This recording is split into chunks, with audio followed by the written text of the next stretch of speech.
நீங்கள் பார்த்துக் கொண்டிருப்பது AJK டிவியின் புதுவை மாலை. வணக்கம். புதுவையில் நடைபெற்ற இளநிலை எழுத்தர் தட்டச்சர் பதவிக்கான போட்டி எழுத்துத் தேர்வு மையங்களை பணியாளர் மற்றும் நிர்வாக சீர்திருத்தத்துறை செயலர் சுந்தர வடிவேலு பார்வையிட்டு ஆய்வு செய்தார். புதுவை மாநிலம் முழுவதும் 507 காலி பணியிடங்களுக்கு இளநிலை எழுத்தர் மற்றும் தட்டச்சர் பதவிக்கான போட்டி எழுத்துத் தேர்வு நடைபெற்றது. புதுவை, காரைக்கால், மாஹே, ஏனாம் ஆகிய 4 பிராந்தியங்களிலும் 36,499 பேர் எழுதும் தேர்வில் புதுவையில் மட்டும் 73 மையங்களில் 29,125 பேர் தேர்வு எழுதினர். தேர்வை கண்காணிக்கும் பணியில் 223 அதிகாரிகளும் 4,596 அலுவலர்களும் ஈடுபட்டிருந்தனர். தேர்வில் முறைகேடுகள் நடக்காமல் இருக்க பறக்கும் படைகள் அமைக்கப்பட்டு தீவிரமாக கண்காணிக்கப்பட்டது. தேர்வில் விண்ணப்பதாரர்கள் அனைவரும் பங்கேற்று ஆர்வமுடன் எழுதினர். குறிப்பாக ரவிச்சந்திரன் என்பவர் 2 கைகளும் துண்டிக்கப்பட்டு கைகளை இழந்திருந்த நிலையில் 2 கைமுட்டிகளாலும் ஆர்வமுடன் தேர்வு எழுதினார். தேர்வு மையங்களை பணியாளர் மற்றும் நிர்வாக சீர்திருத்தத்துறை சிறப்பு செயலர் சுந்தர வடிவேலு பார்வையிட்டு ஆய்வு செய்தார். மேலும் தேர்வு குறித்து அவர் கூறுகையில், தேர்வில் கேட்கப்பட்ட வினாக்களுக்கு இணையதளத்தில் இன்றே விடைகள் வெளியிடப்படும். ஆனால் தேர்வு முடிவுகள் தேர்வு தொடர்பாக வழக்கு நிலுவையில் உள்ளதால் வழக்கிற்கு தீர்ப்பு வழங்கப்பட்டவுடன் முடிவுகள் வெளியிடப்படும் என்று அவர் கூறினார். புதுவை ஜென்மராகினி அன்னை பேராலய ஆண்டு பெருவிழாவில் ஏராளமான கிறிஸ்தவர்கள் பங்கேற்று பிரார்த்தனை செய்தனர். புதுவை மிஷன் வீதியில் உள்ள தூய ஜென்மராகினி அன்னை பேராலய 221வது ஆண்டு பெருவிழா கடந்த 29ஆம் தேதி கொடியேற்றத்துடன் துவங்கி தினமும் திருப்பலி, ஜெபமாலை, சிறிய தேர்பவனி நடைபெற்று வருகிறது. அதன்படி ஆண்டு பெருவிழா கடலூர் புதுவை மறைமாவட்ட பேராயர் அந்தோணி ஆனந்தராயர் தலைமையில் சிறப்பு திருப்பலியுடன் நடைபெற்றது. தொடர்ந்து ஆடம்பர தேர்பவனியை முன்னிட்டு மின் விளக்குகளால் அலங்கரிக்கப்பட்ட தேரில் மாதா சுரூபம் முக்கிய வீதிகள் வழியாக ஊர்வலமாக சென்றது. ஏராளமான கிறிஸ்துவ மக்கள் பங்கேற்று ஜெபம் சொல்லி பிரார்த்தனை செய்தனர். இவ்விழாவிற்கான ஏற்பாடுகளை பங்கு தந்தை அருளானந்தம் தலைமையில் உதவி பங்கு தந்தையர்கள் சைமன் அந்தோனிராஜ், சார்லஸ் எடிசன் மற்றும் பங்கு மக்கள் செய்திருந்தனர். தேசிய பேரவை சார்பில் மணக்குள விநாயகர் ஆலயத்தில் தங்கத்தேர் இழுக்கப்பட்டது. அகில இந்திய காங்கிரஸ் கட்சி தலைவி சோனியா காந்தியின் 66வது பிறந்தநாள் விழா புதுவையில் ராகுல் காந்தி பேரவை சார்பில் சிறப்பாக கொண்டாடப்பட்டது. இதனை முன்னிட்டு மணக்குள விநாயகர் கோவிலில் சிறப்பு பூஜை மாநில காங்கிரஸ் தலைவர் AV சுப்பிரமணியன் தலைமையில் பேரவைத் தலைவர் சேகர் முன்னிலையில் நடைபெற்றது. தொடர்ந்து எதிர்க்கட்சி தலைவர் வைத்திலிங்கம் தலைமையில் நிர்வாகிகள் தங்கத்தேர் இழுத்தனர். விழாவில் சட்டமன்ற உறுப்பினர் லட்சுமி நாராயணன், முன்னாள் அமைச்சர் கந்தசாமி, துணைத் தலைவர் பாலாஜி, முன்னாள் சட்டமன்ற உறுப்பினர் நீலகங்காதரன், வட்டார காங்கிரஸ் தலைவர் AKD ஆறுமுகம், இளைஞர் காங்கிரஸ் தலைவர் இளையராஜா உள்ளிட்ட நிர்வாகிகள் மற்றும் தொண்டர்கள் கலந்து கொண்டனர். தொடர்ந்து அனைவருக்கும் பிரசாதம் வழங்கப்பட்டது. பின்னர் சித்தி விநாயகர் கோவில், இதய ஆண்டவர் பசிலிகா, புசு வீதி மௌலானா சாஹிப் தர்காவில் சிறப்பு வழிபாடுகளும், சந்தோஷ் நண்பன் ஒஸ்பிஸ் மடத்தில் உணவும் பழங்களும் வழங்கப்பட்டது. புதுவை அரியங்குப்பத்தில் நடைபெற்ற காங்கிரஸ் தலைவி சோனியா காந்தியின் பிறந்தநாள் விழாவில் மத்திய இணையமைச்சர் திரு நாராயணசாமி இனிப்புகள் வழங்கினார். புதுவை அரியங்குப்பம் வட்டார காங்கிரஸ் சார்பில் வட்டார காங்கிரஸ் தலைவர் சங்கர் தலைமையில் துணைத் தலைவர் அசோக்ராஜ், சந்திரன் முன்னிலையில் காங்கிரஸ் தலைவி சோனியா காந்தியின் பிறந்தநாள் விழா சிறப்பாக கொண்டாடப்பட்டது. விழாவில் சிறப்பு விருந்தினராக மத்திய இணையமைச்சர் திரு நாராயணசாமி பங்கேற்று 1000 பேருக்கு லட்டு வழங்கினார். விழாவில் காங்கிரஸ் பொதுச் செயலாளர் விநாயகமூர்த்தி, முன்னாள் முதல்வர் வைத்திலிங்கம், சிறப்பு அழைப்பாளர் ஜெயமூர்த்தி, முன்னாள் பஞ்சாயத்து தலைவி அன்னம் அசோக்ராஜ் மற்றும் இளைஞர் காங்கிரஸ் நிர்வாகிகள் திரளாக கலந்து கொண்டனர். இவ்விழாவிற்கான ஏற்பாடுகளை வட்டார காங்கிரஸ் நிர்வாகிகள் செய்திருந்தனர். புதுவை உப்பளம் தொகுதியில் அண்ணாமலை என்பவர் தலைமையில் பல்வேறு கட்சியினர் மாநில அமைப்பாளர் MA சுப்பிரமணியன் முன்னிலையில் திமுகவில் இணைந்தனர்.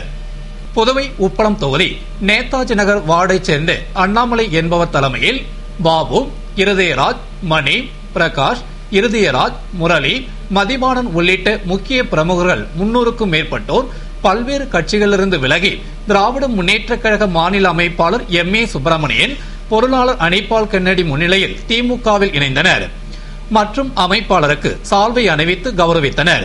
நிகழ்ச்சியின் போது மாநில கழக அவைத் தலைவர் சீதா வேதநாயகம், இலக்கிய புரவலர் பன்னீர்செல்வம், மீனவரணி துணை அமைப்பாளர் தனசேகரன், வட்ட செயலாளர் தங்கவேலு, தொகுதி செயலாளர் ஏம்பலம் செல்வம், மார்டின் பாபு, சக்திவேல் உள்ளிட்ட பலர் உடனிருந்தனர்.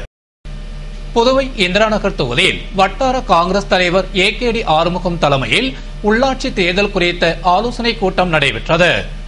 புதுவை இந்திராநகர் தொகுதிக்கு உட்பட்டு தர்மபுரி வார்டில் காங்கிரஸ் கட்சி சார்பில் உள்ளாட்சி தேர்தல் குறித்த ஆலோசனை கூட்டம் வட்டார காங்கிரஸ் தலைவர் ஏகேடி ஆறுமுகம் தலைமையில் நடைபெற்றது. திரளான நிர்வாகிகள் மற்றும் காங்கிரசார் பங்கேற்ற கூட்டத்தில் உள்ளாட்சி தேர்தலில் காங்கிரஸ் வெற்றி பெற மேற்கொள்ள வேண்டிய பணிகள், வார்டுகளில் வேட்பாளர்களை நிறுத்துவது குறித்து ஆலோசிக்கப்பட்டது. மேலும் உள்ளாட்சி தேர்தலில் காங்கிரஸ் அமோகமாக வெற்றி பெற அனைவரும் ஒன்றிணைந்து உடனடியாக தேர்தல் பணிகளில் ஈடுபட்டு முழு மூச்சுடன் பாடுபட்டு காங்கிரஸ் வேட்பாளர்களை வெற்றி பெற செய்ய வேண்டும் என்று தீர்மானிக்கப்பட்டது. புதுவை தேர்தல் ஆணையம் பாரபட்சமாக செயல்படுவதாக காங்கிரஸ் குற்றம் சாட்டியுள்ளது. இதுகுறித்து காங்கிரஸ் செய்தி தொடர்பாளர் வீரராகவன் கூறுகையில், புதுவையில் இளைஞர் காங்கிரஸ் சார்பில் கூனிச்சம்பட்டு கிராமத்தில் இலவச மருத்துவ முகாம் நடத்துவதற்கு திட்டமிடப்பட்டிருந்தது. ஆனால் அதனை நடத்தக்கூடாது என்று மாநில தேர்தல் ஆணையமும் காவல்துறையும் அனுமதி மறுத்து தடை விதித்தது. ஆனால் கடந்த 3ஆம் தேதி தேர்தல் நன்னடத்தை விதி அமுல்படுத்தப்பட்ட பின்னர் 5ஆம் தேதி லிங்காரெட்டிப்பாளையம் கூட்டுறவு சர்க்கரை ஆலையில் கரும்பு அரவை துவக்க விழாவில் முதல்வர் திரு ரங்கசாமி பங்கேற்று அரவையை துவக்கி வைத்தார். விதிமுறைப்படி அவர் அந்த நிகழ்ச்சியில் கலந்து கொண்டிருக்க கூடாது என்றார்.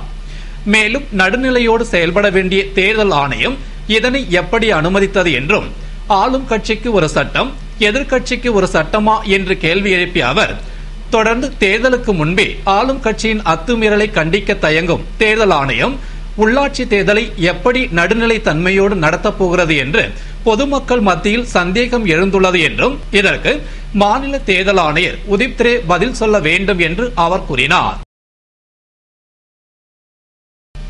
புதுவை அரியங்குப்பத்தில் நடைபெற்ற இளையோர் கருத்தரங்கில் மத்திய இணையமைச்சர் திரு நாராயணசாமி பங்கேற்று விளையாட்டு பொருட்கள் வழங்கி பேருரையாற்றினார். புதுவை அரியங்குப்பம் பிசிபி நகரில் நேரு யுவகேந்திரா, இளையோர் நற்பணி மன்றங்கள் மற்றும் இளைஞர் நல மன்றம் சார்பில் நல்லிணக்கத்தை போற்றும் இளைஞர்கள் என்ற தலைப்பில் இளையோர் கருத்தரங்கம், இளையோர் கைவினைப் பொருள் கண்காட்சியும், மாவட்ட கலை நிகழ்ச்சி மற்றும் விருதுகள் வழங்கும் விழா மன்ற கௌரவ தலைவர் சங்கர் தலைமையில் ஒருங்கிணைப்பாளர் சம்பத்குமார் முன்னிலையில் நடைபெற்றது. மன்ற தலைவர் சூசைராஜ் வரவேற்று பேசிய விழாவில் சிறப்பு விருந்தினர்களாக மத்திய இணையமைச்சர் நாராயணசாமி, எதிர்க்கட்சி தலைவர் வைத்திலிங்கம் ஆகியோர் பங்கேற்று இளைஞர் மன்றங்களுக்கு விளையாட்டு உபகரணங்களை வழங்கி விழா பேருரையாற்றினர். தொடர்ந்து முன்னாள் சட்டமன்ற உறுப்பினர்கள் விநாயகமூர்த்தி, ஜெயமூர்த்தி, பிரெஞ்சுக்காரர்கள் ஒன்றிய நிறுவன தலைவர் முகமது முஸ்தபா, பிரெஞ்சு பாராளுமன்ற உறுப்பினர் சங்கர் வாழமுனி, சமூக சேவகர்கள் ராமு, அசோக்ராஜ் ஆகியோர் கருத்துரை வழங்கினர். நிறைவில் மன்ற நிர்வாகி சேதுபதி நன்றி கூறினார்.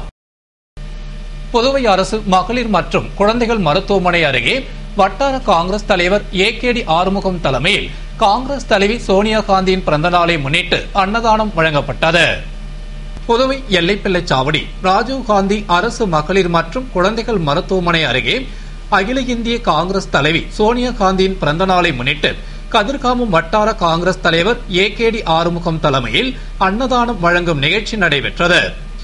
நிகழ்ச்சியில் சிறப்பு விருந்தினர்களாக முன்னாள் முதல்வரும் எதிர்க்கட்சி தலைவருமான வைத்திலிங்கம், தொழிலதிபர் சிவக்கொழுந்து, சேவாதள தலைவர் சிபி, இந்திராநகர் வட்டார காங்கிரஸ் தலைவர் ரமேஷ் மற்றும் நிர்வாகிகள் பங்கேற்று ஏழை எளிய மக்களுக்கு அன்னதானம் வழங்கினர். இவ்விழாவிற்கான ஏற்பாடுகளை காங்கிரஸ் நிர்வாகிகள் புருஷோத், கில்லி ஆகியோர் செய்திருந்தனர். உள்ளாட்சி தேர்தலில் ஆளும் கட்சிக்கு மக்கள் பாடம் புகட்ட வேண்டும் என்று மங்களம் தொகுதி காங்கிரஸ் நிர்வாகிகள் கூட்டத்தில் சட்டமன்ற உறுப்பினர் தேனி ஜெயக்குமார் பேசினார். புதுவை மங்களம் தொகுதி சட்டமன்ற உறுப்பினர் அலுவலகத்தில் காங்கிரஸ் நிர்வாகிகளின் உள்ளாட்சி தேர்தல் குறித்து ஆலோசனை கூட்டம் மற்றும் காங்கிரஸ் தலைவி சோனியா காந்தியின் 66வது பிறந்தநாள் விழா நடத்தப்பட்டது.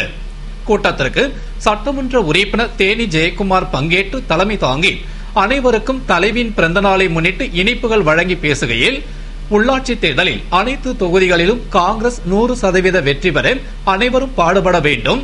இதற்காக என்ஆர் காங்கிரஸ் கட்சியின் அவலங்களை ஒவ்வொருவரும் மக்களிடையே கொண்டு சேர்க்க வேண்டும். மக்களும் தேர்தலில் என்ஆர் காங்கிரஸ் கட்சிக்கு பாடம் புகட்ட வேண்டும் என்று பேசினார். விழாவில் வட்டார காங்கிரஸ் தலைவர் முரளிதரன், காங்கிரஸ் நிர்வாகிகள், உறுப்பினர்கள், ஊர் முக்கிய பிரமுகர்கள் மற்றும் பெருந்திரளான மக்கள் கலந்து கொண்டனர். புதுவை இந்திரா காந்தி கலை மற்றும் அறிவியல் கல்லூரியின் புள்ளியியல் துறை சார்பில் நடைபெற்ற புள்ளியியல் மென்பொருள் தொகுப்புகள் குறித்த கருத்தரங்கின் நிறைவு விழா நடைபெற்றது. புதுவை கதிர்காமம் இந்திரா காந்தி கலை மற்றும் அறிவியல் கல்லூரி புள்ளியியல் துறை சார்பில் புள்ளியியல் மென்பொருள் தொகுப்புகள் பயன்பாடுகள் குறித்து தேசிய பயிலரங்கு நடத்தப்பட்டு அதற்கான நிறைவு விழா தனியார் ஹோட்டலில் நடைபெற்றது. கல்லூரி முதல்வர் சீதாராமன் வரவேற்று பேசிய விழாவில் பொருளாதாரம் மற்றும் புள்ளியியல் துறை இயக்குநர் வைத்தியநாதன், புதுவை பல்கலைக்கழக புள்ளியியல் துறை தலைவர் தனவந்தன் ஆகியோர் கலந்து கொண்டு பயிலரங்கில் கலந்து கொண்டவர்களுக்கு சான்றிதழ் வழங்கி சிறப்புரையாற்றினர். நிறைவில் கல்லூரி புள்ளியியல் துறை தலைவர் ஜாஸ்மின் நன்றி கூறிய விழாவில் கணிதத்துறை தலைவர் கனகவேல், புதுவை மற்றும் தமிழ்நாடு உள்பட பல மாநிலங்களிலிருந்து பேராசிரியர்கள், ஆய்வு மாணவர்கள் 80க்கும் மேற்பட்டோர் கலந்து கொண்டனர். இத்துடன் செய்திகள் நிறைவடைகின்றன. வணக்கம்.